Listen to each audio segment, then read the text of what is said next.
Magandang morning! Today is 5 a.m.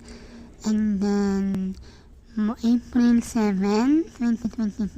So, maaga po kami na malengke. Actually, tinanghali na po kami niyan. Ayan, madalas na po kami niyan.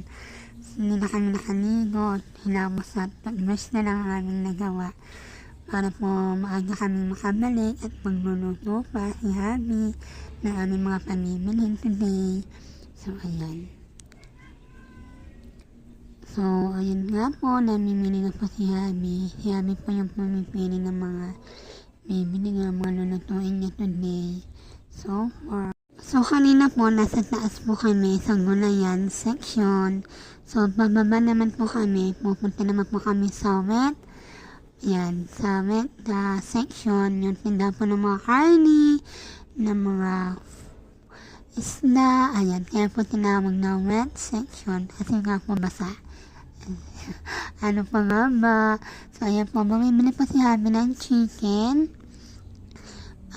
Then, para po sa, isa rin po sa menu na lulutuin niyo po today. And then, isda naman po, ayan. Then, isda naman po ang sunod namin bibilihin. So, ayan, andito na po kami sa fish section. Ayan, so, GG, as usual for Pinarito and sinigang po yata ang lulutuin dyan ni Habi. Ayan, so si Habi po pumipili siya. Yung sinisigurado niya po na sariwa, yung kanya po mapipili. Bale, 2 kilo po ang binili ni Habi na isda. GG or galunggong kung tawagin. Dito po yan sa amin. Ewan ko lang po sa inyo, pakicomment kung ano po ang tawag sa inyo ng isdang yan. So, papunta naman po kami dyan sa aming suki ng Bilao. Actually, meron po kami sa dyan suki ng Bilao na ginagamit po namin sa lamian. So, hindi ko na lang po na-videohan. Ayan. Nakakita po ako ng kiat-kiat. Kaya umulok po ako kay Habi. Sabi ko, bilhan niya ako. Actually, bumili din po ako ng manggang hinog. Hindi ko na nga lang po na-videohan. At ang hirap po mag-video habang pumipili ka ng mangga. Ayan. So, kaya yan na lang po kiat-kiat. So, ayan po yung mangga na binili ko. Siguro naman po yung nakakita nyo ang aking binili. So, ayan po. Ayan. So, tapos na po kaming mamili. Ayan. Nasa bayong na po yung ibang mga pinamili namin. That time.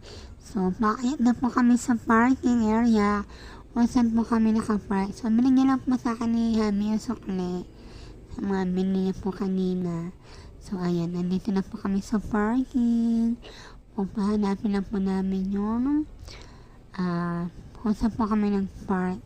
Para sa pinakataas po yata, I think. 4th floor po yata yun. So, sobrang taas na din. So, dito po kasi sa amin, pag tinanghali na po kayo ng pulas o ng bangon o nagpunta sa palengke, wala na po kayo abutin ng parking na mababa-baba.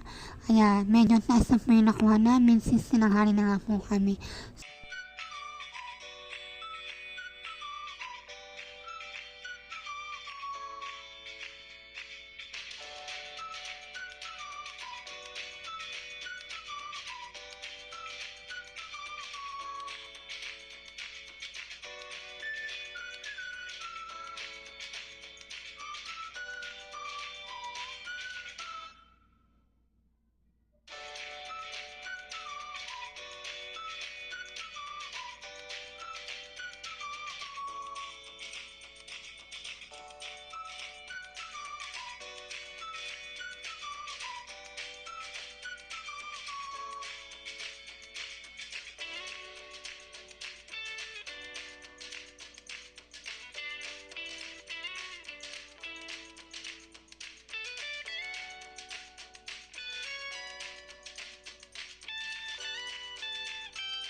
right here na po.